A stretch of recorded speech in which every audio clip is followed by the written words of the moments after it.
Richardson segment. Mhm. She's being featured on a Beats by Dre commercial that runs during the NBA Finals that is about that features Kanye West's new song. She's already the banner image of Beats by Dre on their Twitter account. Mhm. She clearly is transcending track and field, and it's going to be, we talked about Sydney McLaughlin. Is she going to get like those crazy sponsorships? She's going to be like able to become a superstar in a track and field sport. Sha'Carri is doing that before our eyes right now. You have the nexus of NBA Finals, Beats by Dre, and Kanye West. That's pretty powerful in terms of its influence in pop culture. All three of those things colliding, and then you add into it Sha'Carri Richardson. When do you think that they filmed this ad? When did they do this ad? Well, they probably filmed it between her getting banned and it going up, right? I mean, the filming of the ad isn't like, it's like a one-shot film. It's not like it's a Steven Yeah. Spielberg commercial. It's just close-up shots of her getting into her blocks. But yeah, I mean, I think the whole Olympic trials dominance, then the ban has put her into a stratosphere that no other track athlete has really ever been to, except for Usain Bolt. I mean, I don't think Michael Johnson was this big. Was Michael Johnson this big? I mean, it's kind of hard to compare because It was a it's the different era. 90s and there's no social media and it's a little different. But it just feels like this is different. And she is like, look, she's taking photos with DeAndre Hopkins. Mhm. She has really, that's a good photo. I'm human. Her own tweet is on the back of one of the great wide receivers in the NFL. It's just like, it's ridiculous. She Yeah. is, it's awesome.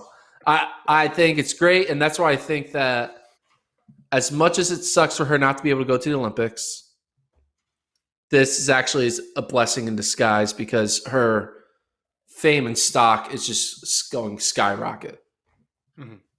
Yeah, she's transcended track and field fame.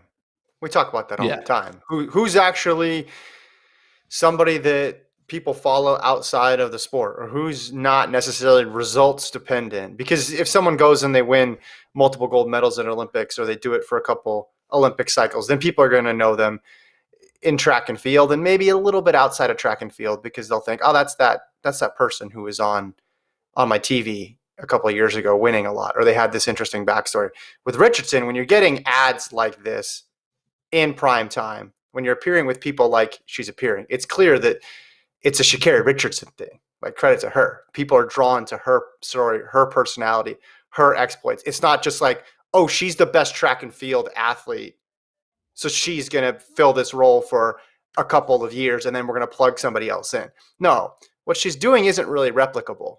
I mean, I'm sure people will try, but it's not replicable. She is, as the young people say, Gordon, one of one, I think. And because of that, that's why she's in these ads. That's why she's getting this attention, because of all the things that we talked about. Would love to have her in Tokyo racing. And then you mentioned before, we were talking last podcast about sponsorship opportunities for her. She's getting Beats by Dre money. I don't know. I don't know if she's worried about other sponsorships. I think she could be pretty picky with which ones that she chooses going forward if she's getting this level of ad money. That's true. I mean, I'm assuming they pay a lot. Yeah. Maybe Beats by Dre is notoriously stingy. Maybe they do not give you any money. But I'm assuming if you're going to get Kanye West, if you're going to do it during an NBA Finals game, one of the biggest sporting events of the year, a deciding game, then you're going to have some money and you're going to choose the athlete that sticks out to you. I like the way the ad was done too, and the tagline and everything. It was very, I mean, it clearly wasn't overproduced. Kanye West's Instagram page, does he only have 2 posts? He must delete the posts. Does he delete his posts as he goes? Or is he 2 in history and one of them is his Sha'Carri ad? That'd be interesting. That'd be a choice. I think he deletes it. He's really big on making his social media all unique and craziness. So, gotcha. There we go. All right. let's go to this Olympic preview, Gordon.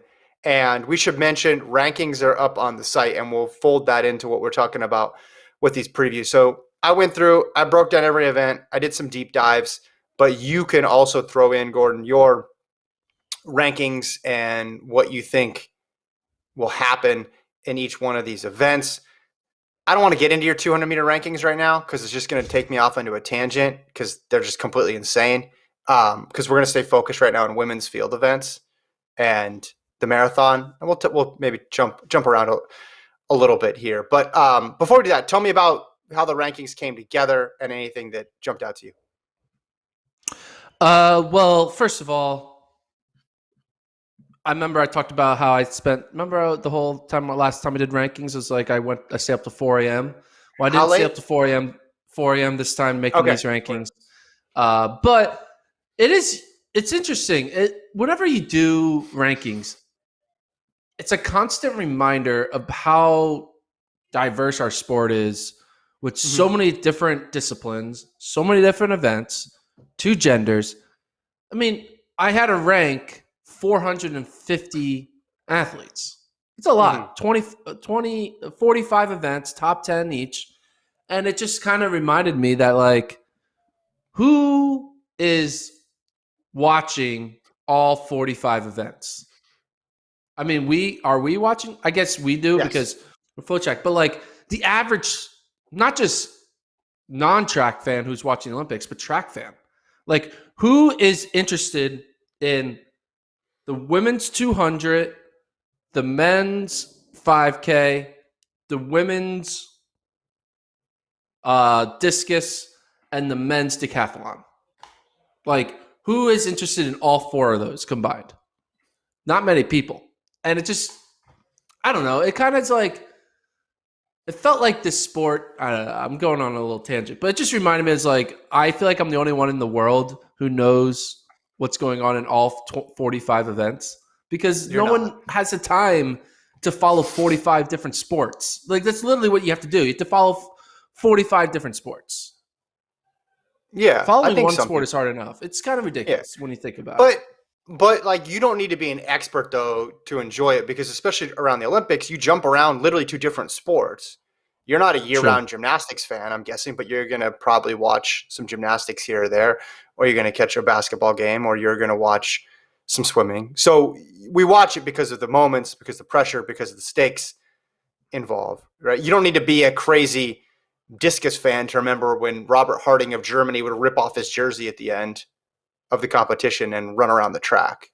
Those are crazy. Or Rio 2016, Lavillinie getting booed during a pole vault competition because the Brazilian fans were pulling for Da Silva. That's the stuff that sticks with you, because it's just sports in general that we're so drawn to. So doesn't mean you need to be an expert in all of them, but everybody's interested in them. And I'm gonna try to give some nuggets in some of these events, Gordon, to get people into it. So if you haven't been paying attention to the javelin or the discus or the marathon even, I'm going to try to rope you in here over the next 50 minutes. Do you have a preference on where we start? Yeah, I just want to tell people we'll start. You can decide, but today's pod is going to be women's field and marathon. Friday's pod is going to be men's field and marathon, and then the 2 pods next week on Monday and Wednesday will be women's running events, men's running events. So that's the plan. 4 pods, 4 previews, 4 hours, the Olympic Games. 4 hours minimum. We might go longer next week. I think there's a chance we go longer, because when you dive into all those running events, there's so much going on.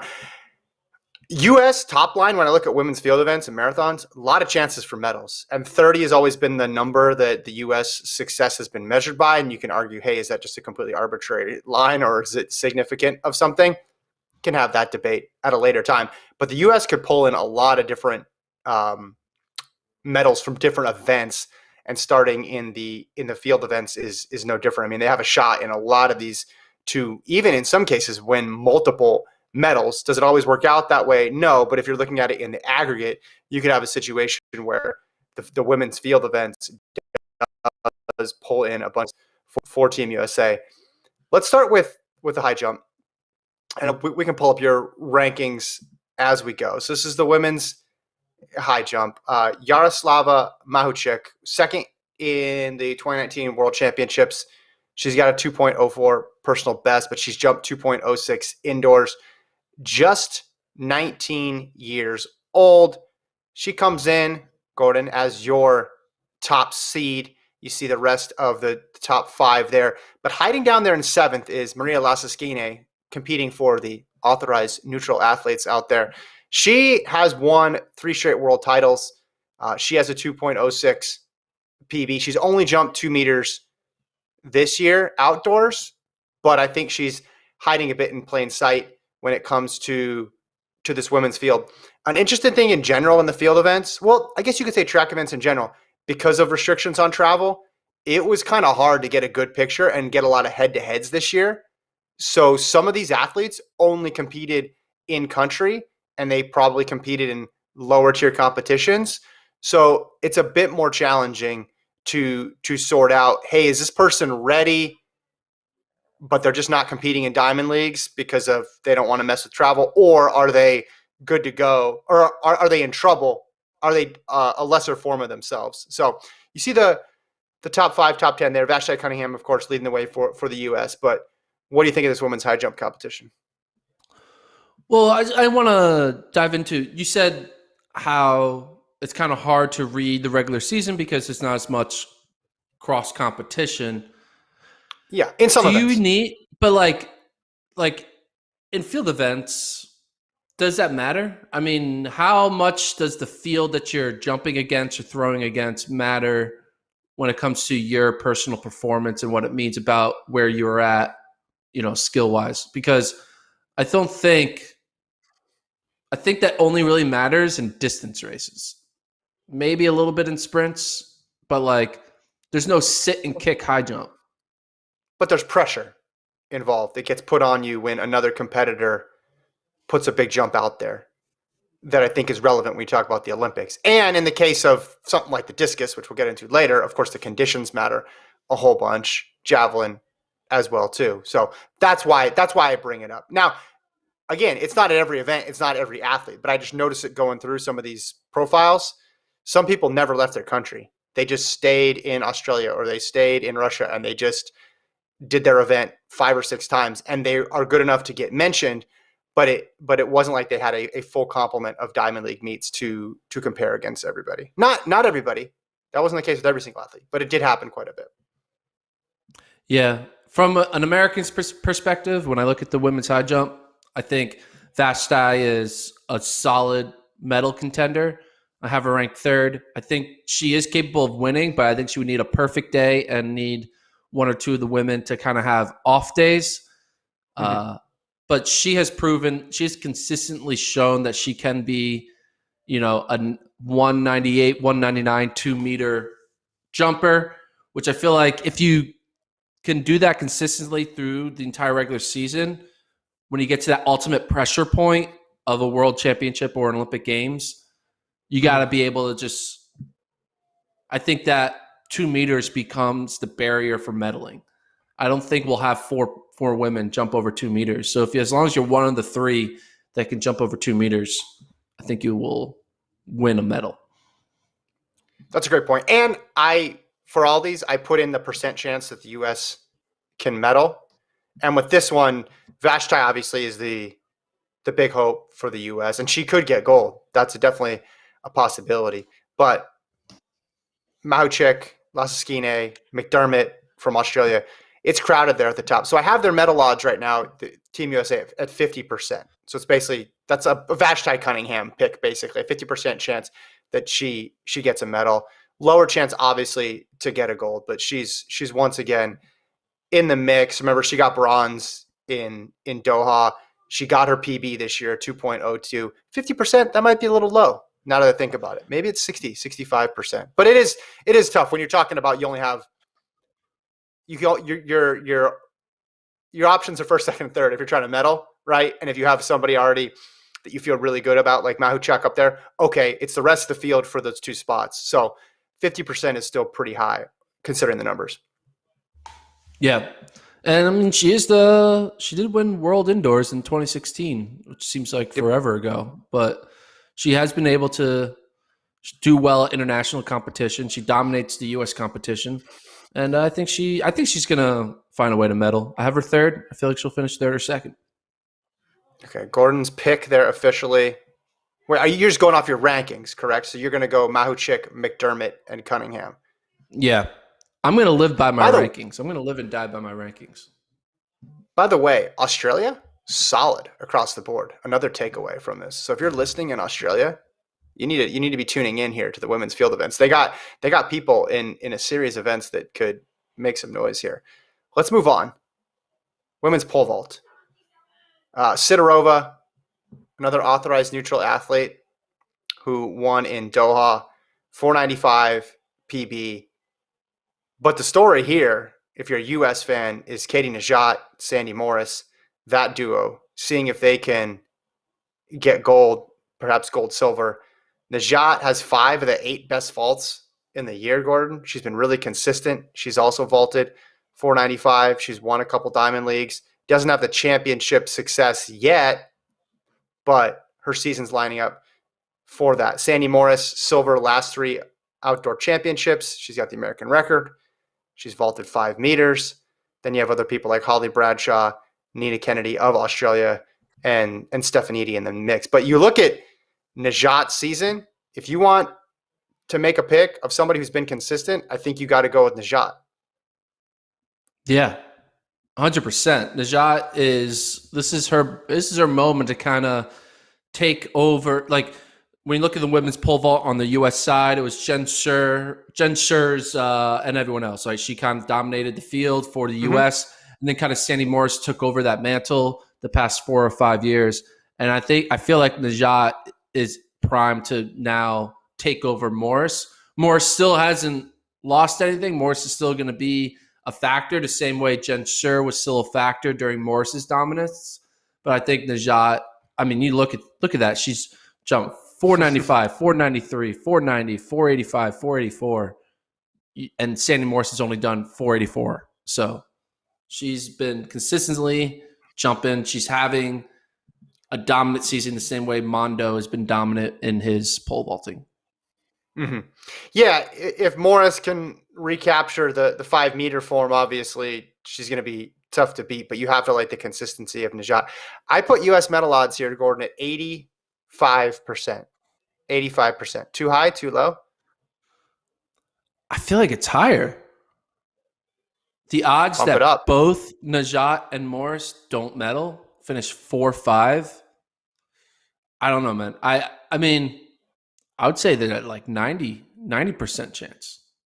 90% chance there. Sidorova, because she won the last global title, you got to like her. Bradshaw for Great Britain. She's been consistent as well, too. She's finished top 4 in the Diamond League 5 times. This year, she was 4th in 2019. She's been knocking on the door, right? She's got 5 top 7 finishes at major. She's always in the mix. Stefanidi, someone who's always around. She's the defending Olympic champion. That's it. Those are going to be tough people to see having a bad day. But again, if Najat can get into the 490s, then we know where this is headed. And don't forget about Nina Kennedy, another Australian. Who, by the way, to my point earlier, I looked this up, she hasn't vaulted outside the Australia since 2018. So 19, 20, 21, all of her competitions have been in Australia. So wow, interesting to take note. Just to see what she does. I mean, she's got a 482. Again, I think Najat, just with all those 490s, you have to like her consistency this year to recapture it. You know, maybe Bradshaw can sneak in and get a bronze, but it's a good mixture in this competition between new people coming up, but also a lot of experience, a lot of people who are trying to get that first medal, trying to break through at the global stage. Let's go now to another one where I have 85% odds for the U.S., 85% chance. Women's long jump, 85%. Now for the U.S., headlined by Brittany Reese and Tara Davis. You have Chantel Malone as the top-ranked person on the FloTrack rankings. Daria Klashina, Malaika Mahambo of Germany, who's the reigning world champion. You have Issa Brume of Nigeria, who's the world leader. Quenisha Burks of the U.S., who was third behind Reese and Davis in Eugene. Those are all the big names. I'd be surprised if someone medals off of your top list there, because you have someone like Reese, who's just so solid. She's got 5 outdoor golds, silver in Rio. I mean, the most underrated American track athlete, I think, of this current era. But you have Malone number 1. I'm guessing just because, I mean, she's gotten over 7 meters this year, which doesn't separate her too much from everybody else. But I'm guessing just the volume of competitions with her. Yeah, volume of competitions. And when you look at events where there's wind involved, where it's sprint or jump, you kind of want to see, all right, what type of tailwind are they getting? Are they doing these types of jumps into a headwind, and how consistent are they? So she's jumped over 7 meters 4 different times. It was all in the U.S., and they're all in low-key meets, right? It was, one was in Miramar, Florida. She had 2, and then 3 Chula Vistas, two Chula Vistas. So you kind of want to. The only concern I would have for her is that all of her 7-meter jumps have been earlier in the season, and when she went to like a Diamond League, she jumped 665 and finished 4th, and that was in Italy. Now, I think a lot of these Americans, when they're going to the Diamond League, it's like just really she's not American, but she's U.S. based. When they go to overseas, the whole COVID stuff, and like it's just like you hear once and you leave. They're not really in the mode of putting together the best performance because there's so many other factors. But when it comes to the Olympics, I feel like the travel for Olympics is just going to be a different animal. You're going to get there a lot earlier. You're going to be more settled. You're going to be more focused, that you're not just here for an appearance fee. So I don't think I want to hold that against her. I think it would be an upset if she were to win, but I just had to give a little more credit to 4 different, 7-meter jumps, and not many other women are doing that. So between those top women, Brume, no Diamond Leagues this year. Reese, no Diamond Leagues. Davis, no Diamond Leagues. Malone, 1 Diamond League. Out of the first 4 women of the year, they've competed combined in 1 Diamond League. Here's another thing to consider. You know how popular the new Diamond League format is for the long jump, where they get the top 3 and then they do 1 jump and the best jump wins. And people have been complaining about it relentlessly since this was debuted. They're not going to do this in the Olympics. But here's where it gets interesting when you actually dig into the results. Malaika Mahambo, who again has not had the same season she had in 2019. She jumped 730 in 2019. Her season best this year is 692. And you look at her record and there's some losses on it. She's got some second places in the Diamond League, 3 of them. Well, 2 of those losses came when she would have won ordinarily, but she essentially lost that 6-round jump off to Spanovic of Serbia. So if you're looking at wins and losses and you're saying, okay, well, wind readings, track conditions, those are kind of making it difficult for me to figure out who's the best. I want to look at who's been racking up some wins. Mahambo has more losses than she should actually have if this was under the regular rules. Now, again, it's not like she's jumping out of the pit here. She's jumping 690s and 680s. But those would have been 2 more wins, and then she'd be going in, I think, in a better position, because you'd say, okay, this person's won some Diamond League competitions. Just something to keep an eye on when you're trying to figure out who's going to win this thing. What do you think about? I like the Reese and Davis dynamic. I think it's really cool when you have, the new guard and then the established. And Reese is still so good. She's still so good. And again, she ran off all those gold medals. What do you think about that matchup? Yeah, I think Brittany Reese still being good is great for Tara Davis, because Um, it allows her to not settle and be like kind of complacent every time because if Davis is coming off NCAA season where she's just destroying everyone, right? And she's kind of like, you kind of get that cocky vibe. Well, not necessarily she's cocky or anything, but like you just get that uber confidence. You're like, you come in day and day out and like, hey, I'm the best whenever I step. And then she goes to USA's and she loses to Reese. And I think that little is like, all right, this ain't NCAAs anymore. This isn't the Big 12 championship. This is a new level. And to be able to compete against Reese at the Olympic trials, I think sets her up well for the Olympic Games because she knows like, all right, I went toe to toe with Reese.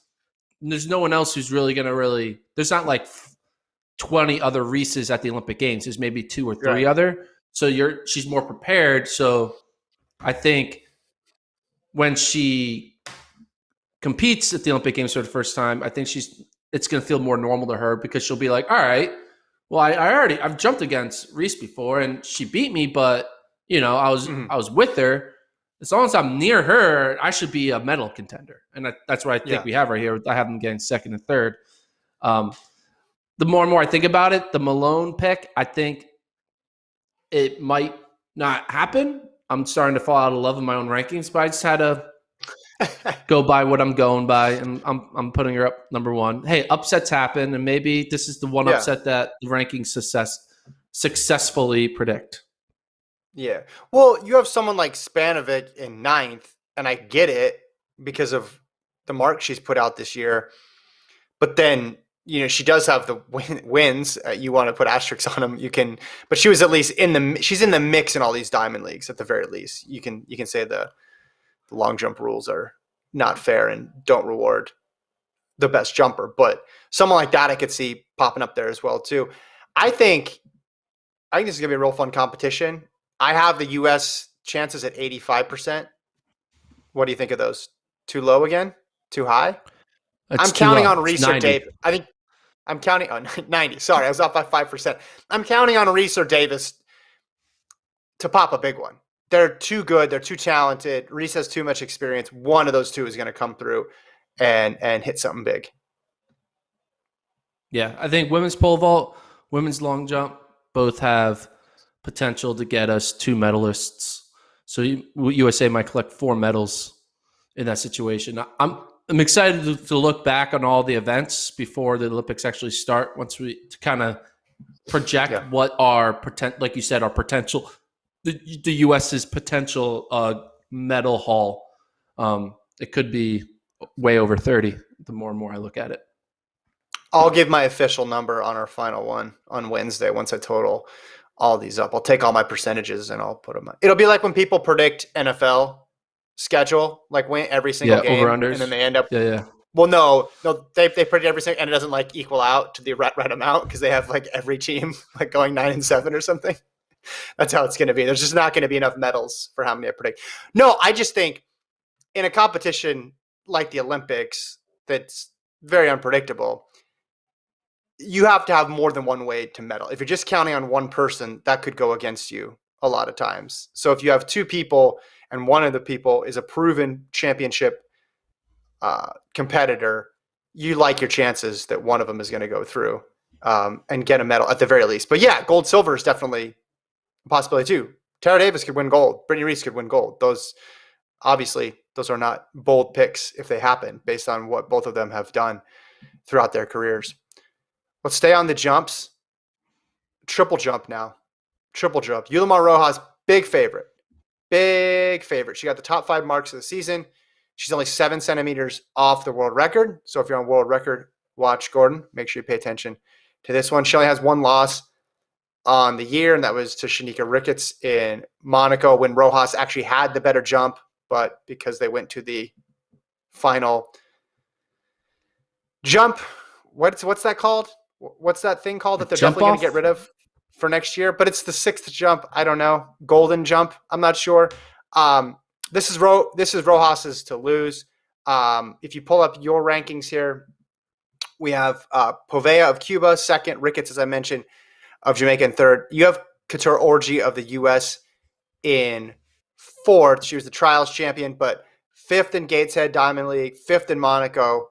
She was 4th in Rio in 2016, so she has the experience this year, but in Diamond League she has not finished in the top 3, but it sounds like you're counting on her to get it done here and get a bronze. Yeah. 2 Jamaicans, Ricketts and Kimberly Williams, I have both in the top 5. Triple jump really is one woman and then everyone else. Like you said, if you look at, put this up on the screen, it's just the visual of seeing Rojas. It's like Krauser in the shot put. And Mondo in the pole vault. I really don't see her losing in any way, shape, or form. It's going to be a battle for 2nd and 3rd. And I think, Couture Orgy is in the mix. She's going to need to put together a really good sequence, because Orgy, while she's not in the 15-meter realm, not many women are, she needs to be able to – she hasn't been really consistently in the high 14s, right? She's jumped 14.92, and then her next best jump, I'm not sure if you scroll down, Travis, on that page, her second best jump behind the 14.92 is, keep going, there it is, 14.57. And so you kind of think, all right, well, you kind of hope that she had a couple 14.7s, a 14.8 here and there, 14.6. But from talking to Carl Lewis when I was filming the Houston series, and he was talking about the long jump, and he says, you never look at who has the best PB.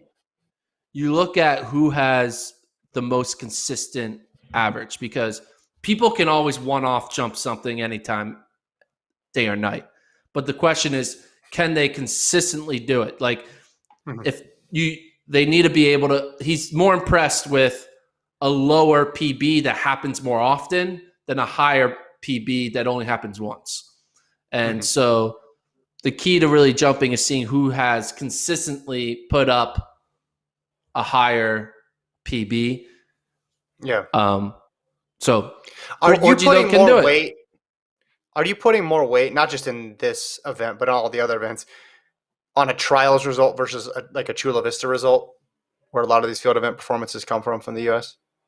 No, I'm not. I'm not really looking at where it's happening. Okay. Because it might be something to consider. Yeah, but it's COVID, and also like not everyone has an Olympic trials, like is doing well at at the Greece national championships the same as doing well at the U.S. national champions. So you can't like give USA athletes an extra like super event that they get to compete in that non-US athletes get, So I had to kind of pick and choose factors that should or shouldn't count, and I chose location and event not counting. The only thing I did sometimes do, though, is I would look at 2019 Worlds, because that's like the most recent, everyone there was there for the same reason type performance. But I didn't look at it that strong because 2019 was 2 years ago. So as much as, hey, you won last time, it was 2 years ago, and you could be a completely different athlete then. So I liked Rojas's comments about the new jumping format in the Diamond League. I try to understand the benefit of this new competition format, and I also am curious to know who created it. It does not make any sense. It is very absurd and ridiculous. It's a very diplomatic way to put it. It's pretty funny. It's basically they're trying to create prelims and finals. I mean, does anyone get mad when the person who got second in who won the prelim but gets third in the final? They don't get mad. They're like, yeah, but I won the prelim. That's basically what they're trying to do. They're like, but instead the final of having is the. Well, no, because there's prelims and finals in like the trials and the Olympics. But they're trying to turn the individual 6 jumps into prelims and finals. You have your prelim and then a final. It's solving a problem that doesn't exist, is what it's doing. In that, because it's a Diamond League. It's a Diamond League competition. You're already down to a small amount of people. Just let them do the regular jumping format. It doesn't. I'm all for doing innovative stuff and tinkering and trying new stuff, but it's clearly not working and nobody likes it. On Rojas, though, I will say this. none of the other women we mentioned have jumped 15 meters. Rojas has done it 10 times. So she can just basically go to a place that other people can't go to. You know how they can fix the horizontal jumps at the Diamond League? Treat it like the pole vault. Put a line. Hey, you get three attempts to jump over this line. Okay. Next round, put the line a little farther away. You get 3 attempts to jump over that line. And that's what keeps you competition. Then people slowly get eliminated. Like pole vault we're there for 9 hours. That. No, I mean you can do it in pole vault. You can do it in jumping. What's the difference? Yeah, pole vault doesn't take 9 hours. But I'm just saying what. Yeah, but it's different. I just don't get what the point is. You're eliminating, like, these Diamond League fields are not that big, so you're eliminating 7 or 8 people having another jump. It doesn't, and then you're ignoring all the jumps that came before it. I just think if you can win it on your first jump in the Olympics, you should be able to win it on your first jump in the. Well, the main problem is World Athletics is trying to make the Diamond League better, and you're not going to make it better. The way to make the Diamond League better is to delete it and create something completely new. Like, well, it's like trying to doing stuff at the margins. It's like, hey, stop trying to work on your Windows 95 computer and update the fonts and the different, apps here. Mm-hmm. You just need a new computer. Get the new MacBook. That's what they need to do. And the new MacBook would be 4 majors. You started with an ad for Beats by Dre, and now you're on to MacBook reads. This is good. Gordon desperately wants a sponsorship for the podcast, by the way. Throwing time, shot put. Li Jiaogong of China, 2 best throwers of the year. She's the 2019 and 2017 world champion. She was 4th in Rio, silver in 2012, bronze in 2008. I think we could say she is the big favorite, although you got the veteran out there, Valerie Adams, 36 years old.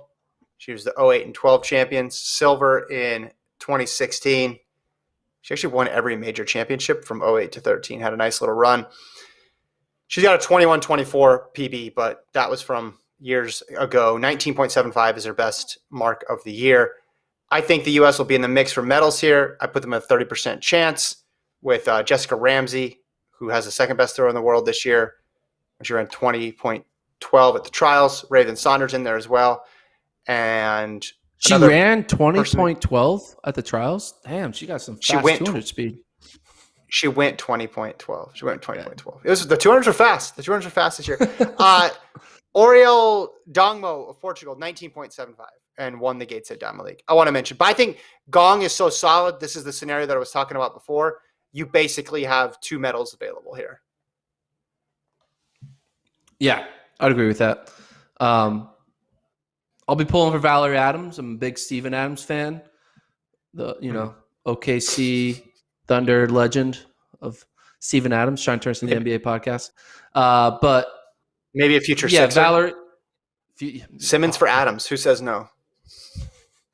Valerie says no. She's like, no, we're not doing that. I can't have that on my family name. Anyway, Valerie, she's the one who's been around since forever. I mean, you mentioned all the way back to 2008. I thought she kind of was falling off, but when I looked at the regular season marks, I was like, okay, she's still consistently putting up some good throws to warrant a top 3 finish. The question is, will the Americans be able to have one person have that one throw, right? We know Ramsey's had that one throw. Saunders has had that one throw, and they both did that at the Olympic trials. But that's all they've had. They've had that one. They haven't been able to consistently throw well. And basically, you have 3 Americans, which is 3 shots literally, of having that one throw. And if they do, they could easily get second in this competition. We saw Michelle Carter win it in 2016. So anything can happen. The question is, will we have it, right? Will they have? Will we resort back to the norm, or will they find that edge case and be able to give us a 19.9 or even a 20 flat? You never know. So, to your point, Ramsey doesn't have a 19-meter winning throw this year. It's 18s, and then it's the 20. Yeah. Not to say she can't do it, but that kind of shows you how special that competition was for everybody in Eugene. You see it there, yeah. 1882 in qualifying, and then what her next best one would be, the 1878 at Music City. Yeah, it's interesting to see the big throw versus consistency, what's going to win out. But I think Gong has been so rock solid this year that I'd expect her to roll. Discus is interesting. Valerie Adams of the U.S., got to like her chances. American record holder, trials champ. She was second in the Doha Diamond League. She was seventh in 2019. Sandra Perkovic, reigning gold medalist. Then you have Yaimi Perez of Cuba, who was the 2019 champion, who's looked good. Top thrower of the year, Van Klinken of Netherlands, who you have ranked third. Now, she's another one who it drops off a bunch after her first throw. Her best throw, 70.22. Her second best throw is 65.8. So I definitely took that into consideration when looking at this event, just the big drop off there. But Perkovic is interesting because she's been around for forever. Almond's got the second, third best throw of the year. Perez is the reigning champion, and been really solid. A bunch of top 10 throws. A bunch of top 12 throws. Wow. Perez has like 5 in the top 12 this year. I think I'd go with Perez if I had to pick. Yeah, I mean, I think Almond is the favorite, in my opinion. And I think Van Klinken is kind of low key. Could be a surprise. She competed at Arizona State this year, so she's been through the NCAA system. So she's had some like consistent championship style meets with, Pac-12s, indoors, outdoors, all that stuff. But I think Almond. That's a big drop off, though. To go from 70 down to 65. I mean, the 65 is the 20th best throw of the year. I'm just saying. Just looking at the whole picture here. Go ahead. Sorry. I interrupted during your discus talk. Yeah. That's true. She's done it once. She can do it again. Yeah. How dare you interrupt me during my discus talk? Sorry. But I think Almond is going to win. I would only put it. I think it's actually. I would actually put the U.S. chances of medaling in this less than the women's pole vault and the women's long jump. But I think Almond's going to win. Isn't that weird? Well, I have the medal odds at 35 just because after Almond, it drops off. Well, no, it's no disrespect to her, but you could see a podium where it's Perez, Perkovic, and somebody else. And there's not who's the second best American here? Like you'd have to go pretty far down the list. Non-existent. It would be a big upset. That's what I'm saying. She's going to medal. It's like a 50% chance she medals, not 30. Come on. Sure. I don't know. Okay, you're arguing with my percent. I had 35, not 30. At 35. All right. Yeah, add 15% to that. 50% is pretty. 50. I mean, that's a big. I haven't ranked number one in the world. The Gordon rankings did not get factored into my percentages because you did them at 4 a.m. and these were done the previous day, so I did not put them in there. Hey, hammer, here's one for you. You want a high percentage? Women's hammer, 95% chance America medals here because the U.S. women are a hammer powerhouse. They have 11 of the top 12 marks of the year, led by Deanna Price, who has the top 2 marks, 80.31. She's a trials champ. She's a 2019 world champion. You got Brooke Anderson up there, who has 3 of the top 6 marks. Gwen Berry, who is third at trials. She's thrown 77 meters. But there's someone looming here, Gordon. And it's the world record holder, Anita Wilarchek of Poland, 2-time Olympic champion, 6 gold medals total. 82.98 is her world record mark. She's only thrown 77.93 this year, but I just don't think you can discount her. Again, though, the chances of the U.S. medaling in this event are extremely, extremely high. Yeah, I mean, we could see a potential sweep here. I mean, it'll be very hard because, again, Anita, I don't know how, I'm not even going to attempt to say her last name. Wilarchek. is that one athlete who can just break up the Americans. You see, literally, it's all Americans, and then they have that one Polish performance back in only June 30th. So it's a recent one. It's not like it's from April or March or whatever. Price, though, she's been super dominant. Anderson has always been right on her heels. Gwen Berry, she has the international experience and at one time was throwing as well as what Price and Anderson are doing. I think this is going to be a USA cakewalk. And I think a sweep could happen. Why not? Yeah, let's go with it. Yeah. I think we'll go with the sweep. Gwen Berry's the only edge case because she hasn't been as consistent with her second and third best throws. Here's the reason why you shouldn't count out Wilarchek, and I know this is an all-time thing. It's not a focus necessarily on the 2021 season, but 19 of the 21 best throws in history are Anita Wilarchek. 19 of the 21 best throws in history are Anita Wilarchek.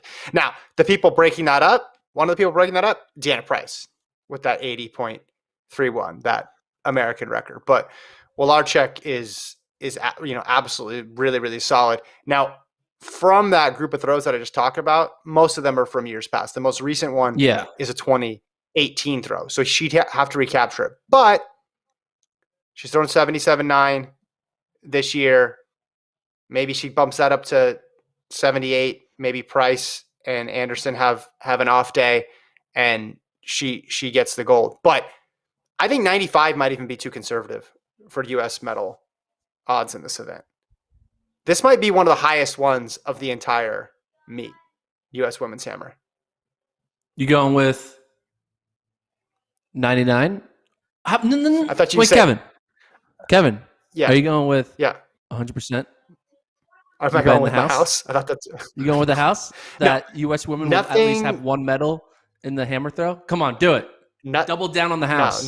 Get a second. I'm gonna do my official biggest U.S. medal lock prediction on our last show, and this one is the candidate from this group. So every event group that we do is going to have at least one candidate, and this is my one for this event. Because how do you pick against that trio? It looks really good. Now you could say Muhammad, McLaughlin, Cockrell. Like, what would need to happen for the U.S. not to win in the 4-meter hurdles to medal? It'd be something insane. So that one will be in the mix, obviously, as well too. But yeah, women's hammer, rock solid here.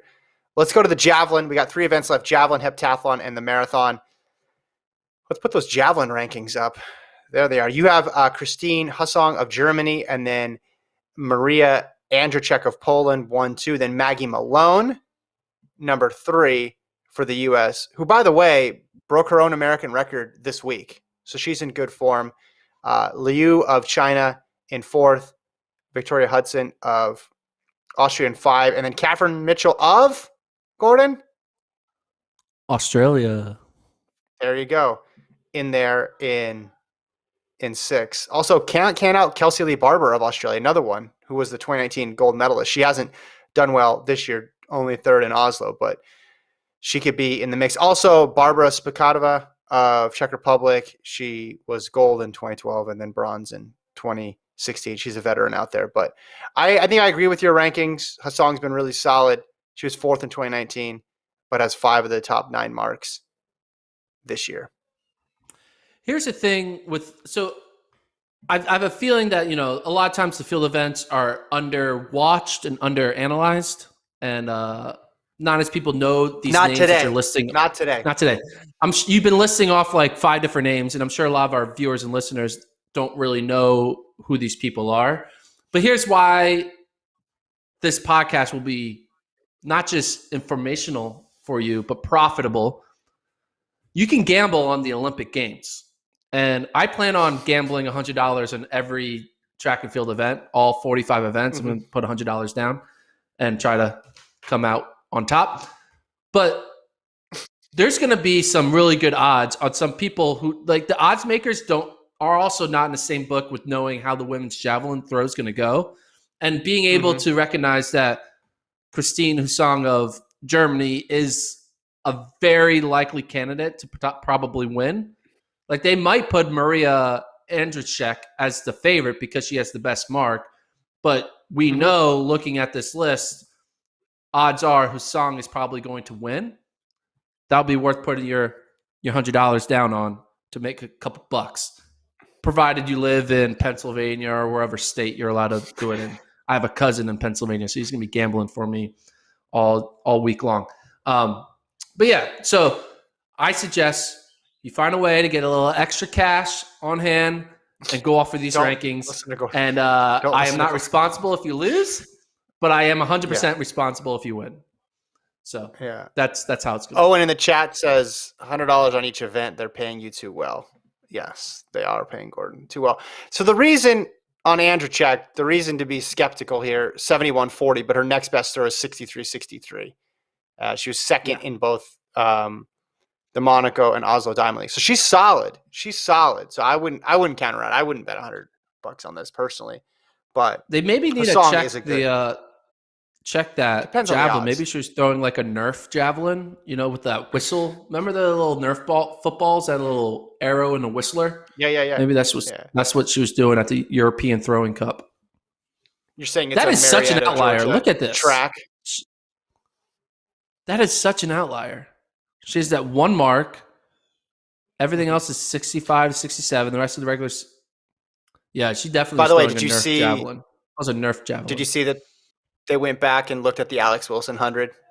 People on the internet and concluded what the time was using screenshots. No, what did they do? Did they figure out what the time was? He had a thread and he quote tweeted some other people into the thread. I think the conclusion was 10:03. Like, you can literally see the clock, and the clock matches up to the second and third place times in the video. And then you look at his time, and it looks like a 10:03. People can go down that rabbit hole if they want to. If you look at PJ Vizel's Twitter, but they it's took no it longer off. there. Yeah, it's no longer there.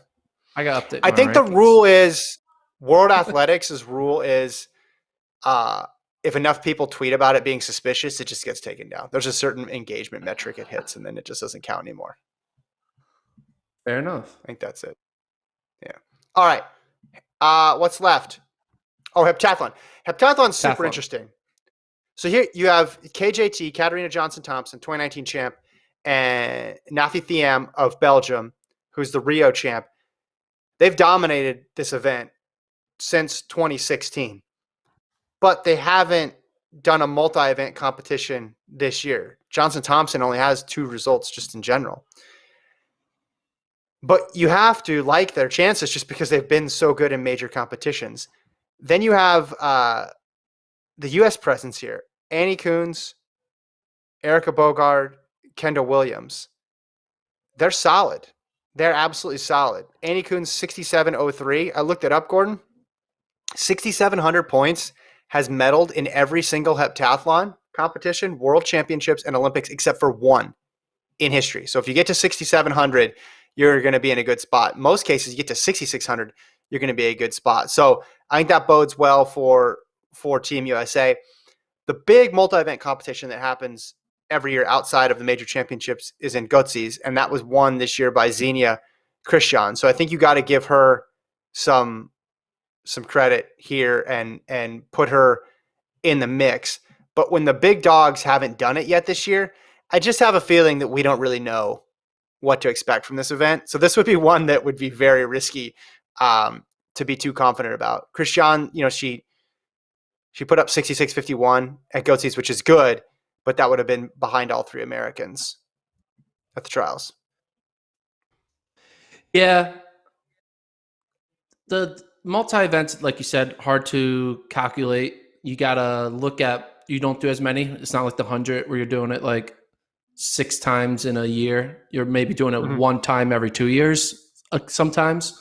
But I still like Johnson and the Belgian athlete Thiam. They just have the most experience. I think Kuntz is ready to take the next step into, like, her performance at the trials was like good at an international level. That's like, okay, she has a chance to get near this or repeat it, she can be in the medal contention. And I'm going here now. I think this is another high likelihood that U.S. will medal, but they're only going to get third. But I have them 3, 4, 5. I think one of those three, the best American, is going to get third. I don't see the Croissants of Hungary or Schaefer of Germany beating all three of the Americans. So I think the top two, the Johnson Thompson of Britain and Thiem of Belgium, are locks to most likely finish 1, 2 in either order. But I think an American will find that third spot. I have the percentage at 50 because I'm not as confident in both of those two. I think in terms of internationally, KJT and TM, I think it's a heptathlon, crazy things happen. So I think one of them could come through, but I think there might even be 2 available spots there. I could be prove wrong. They can just go out there and blow it out of the water like they have in previous championships. But I think there's enough questions around it to where I feel good about there being a 50% chance that one of those 3 U.S. women, because they're solid 1 to 3. It's not just all on one woman's shoulders here. All 3 are going to be solid. We got a question here in the chat about Gittens. Do you think Tyra Gittens, Texas A&M, have a medal hope? I mean, yeah. Anything can happen. But 64-18. 64-18 at SECs. That's her PB. Is she even in the heptathlon? I thought she was only entered in the long jump. I have her right here in the, let's see.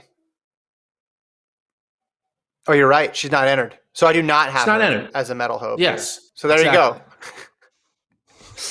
Just in the jumps. Okay, so yes, I thought that was right. Yeah. I'll put her medal hopes at 0 in the there you go. multis. That's good. But if you're asking about the long jump, well, no, but maybe they want to know about the long jump, which is what, 696 this year? 696? Yeah. I mean, there's a chance. There's a chance. 696 obviously is solid. Man, it's just hard to see between the women that we mentioned, Davis, Reese, Mahambo. You like Malone. Brume's been solid. Spanovic is experienced. It's going to be hard, but I think that there's certainly a chance. 696 is it's not out of the equation. Let's see. Oh, Achilles says she did not get in because she didn't qualify because of World Athletics not liking the NCAA. So why? There you go. There you go. He also says it's pronounced not TM. Like there you go. TM. Yeah. I think he's talking about the point value. Point value. So okay. Yeah. Quality. Okay. She didn't Sarah and Owen both bring up that KJT's coming back from a ruptured Achilles and she's not guaranteed for a medal. There you go. Also, Sarah says the Americans dropped out of Goetze's and Kuhn's led after day 1 and no marked in the long jump. So I think, as you mentioned, Kuhn's, this might be the beginning for her. 67 might be a jumping off point, not a career highlight. Yeah. One more event to go. Dude, the chat knows well about these. Yeah. Thank you, chat. Dude, the chat woke up. The chat woke up for the multis. Just wait till Friday. We're going to talk about we'll start with the decathlon. Let's do that. Let's put a pin in this, Gordon. We're going to start with the decathlon. I know the temptation is going to be to start something else. We're starting with the decathlon. Get the chat rolling here. And we got some pronunciation guides, which are appreciated as well. Marathon. Okay. The story here, Kenya, Ethiopia, obviously. Bridget Kosgei, the big favorite for Kenya. She's a world record holder. She won London last year in the modified London Marathon. She looked good in 2020. Ran with Safan Hassan in that 1 hour race that she got disqualified for later. But she's been doing some non-marathon distances and performing really well. She ran the Kenyan Trials 10K where she got 6th, which is nothing to be ashamed of if you're a marathoner. Kenya also has Ruth Chepnich, who was the 2019 world champion. She ran 64:02, world record in the half. April, Jepchirchir, who hasn't run in 2021, Perez Jepchirchir, but she won Valencia in 2020. Kenya, I think, has a chance at a sweep here, which is not really breaking news. Ethiopia obviously would be solid, but if you're just looking at resumes, the Kosgei, Chepnegich, Jepchirchir 1, 2, 3 is stronger than the Dereje, Berhani Dababa, Taijas Gurma 1, 2, 3. Listen, though, it's going to be a tactical championship style race, so we have to throw that caveat out there. The sweep will be hard. I think Kenya obviously has the personnel and the talent to do it. It's just a matter of, on that day, are they able to put together is the race going to play to people like Kosgei's strength, which I think Kosgei's good enough to where it won't matter. Chepnich has obviously done it in less than ideal conditions, namely Doha 2019.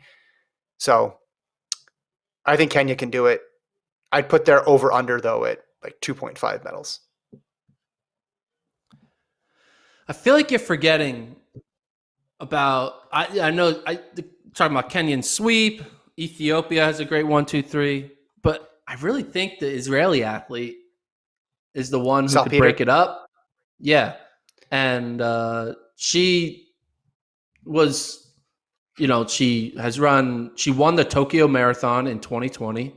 I know it's not the same course as where they're going to be running this one, right? It's because they're not running the Tokyo Marathon course, right? So I know it's not the same, but the last time there was a major marathon in the country of Japan, she won. She ran 2:17:45 in that race. So she's able to handle the conditions, if anything. I'm not sure. Well, maybe it was probably different weather. But, I feel like that means something. And she has a great mark. I think she could break up the Kenyan trio. Yeah. And she has a good time. 2:17 is no joke. So it's not like it's like a fake 2:23, 2:24 type mark.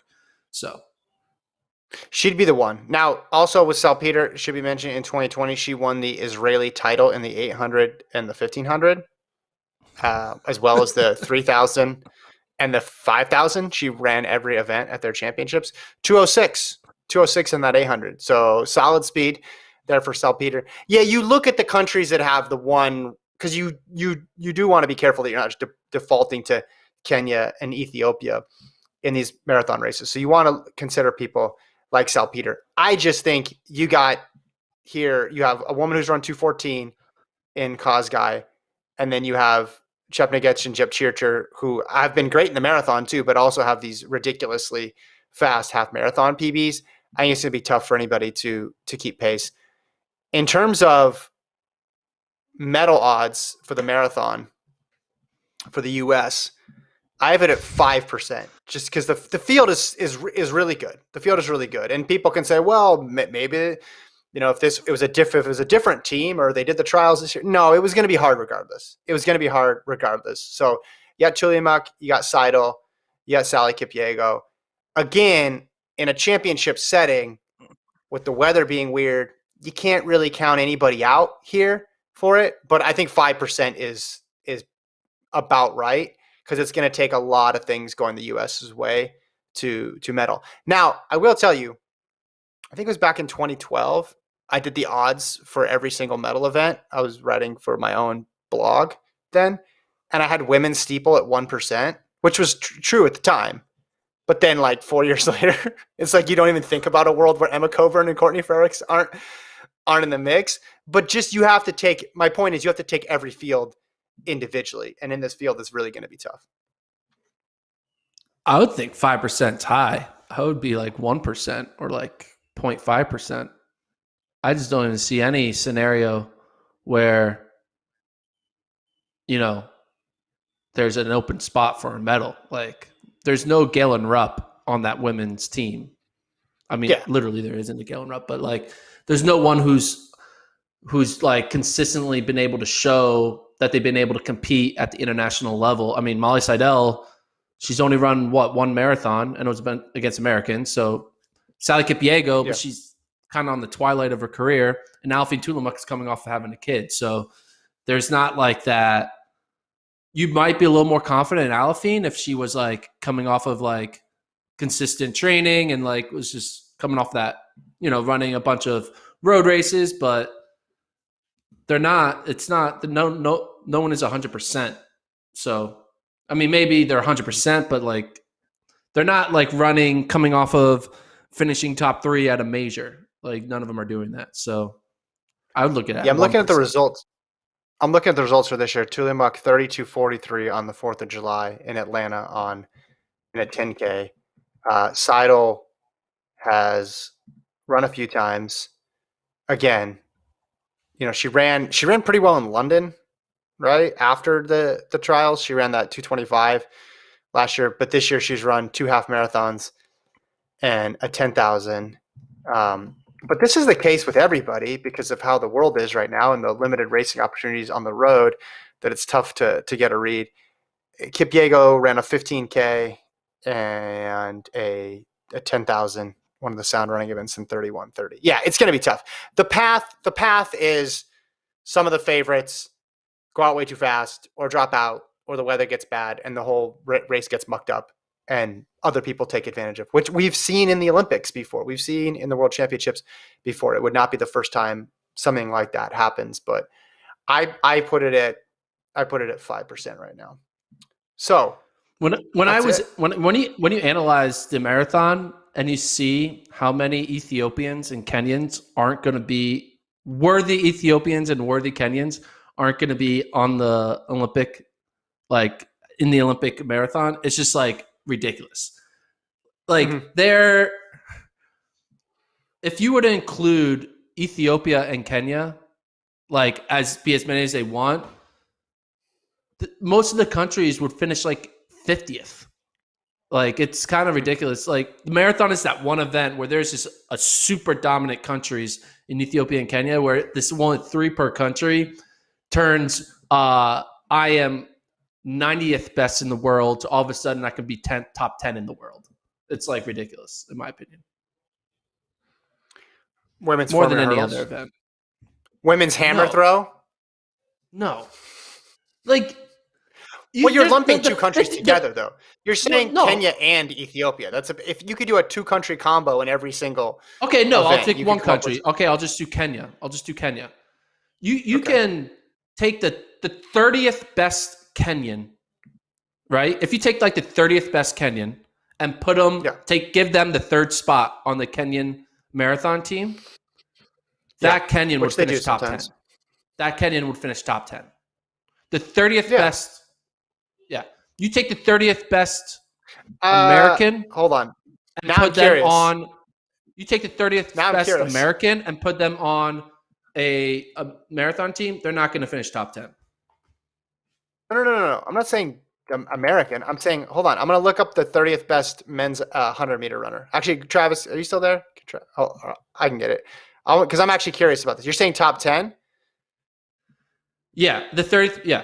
Okay. I'll look it up. 30th best 100-meter. No, I got it right here. I'm going to get it right now. So right now, 30th best 100-meter runner in the U.S. was a tie, actually. Jalen Bacon, 10.12. Marcellus Moore, 10.12. Brian Henderson, 10.12. I think 10.12 would get you top 10. That's basically saying semis. Semis. Those guys can make semis. Yeah, maybe. Yeah. You came up with a good point right there. That was a good point. You did have a good little retort to my rant right there. Well, but you know what I'm trying to say. I'm looking at the women's 4-meter hurdles, which I think is going to be different because the depth is crazy. But 30th, 57-52. That's tough. All right, we'll leave it there. Fun episode. Hope everybody enjoyed the field event and marathon preview on the women's side. We're going to do the men's field events and marathon on Friday, and then we'll be back next week on Monday and Wednesday to do the running events. Thanks, everybody, for listening and watching live. If you did on YouTube, remember you can subscribe to the FloTrack Podcast YouTube channel. Thanks to Colt. Thanks to Travis. Thanks to Gordon. We'll talk to you guys on Friday.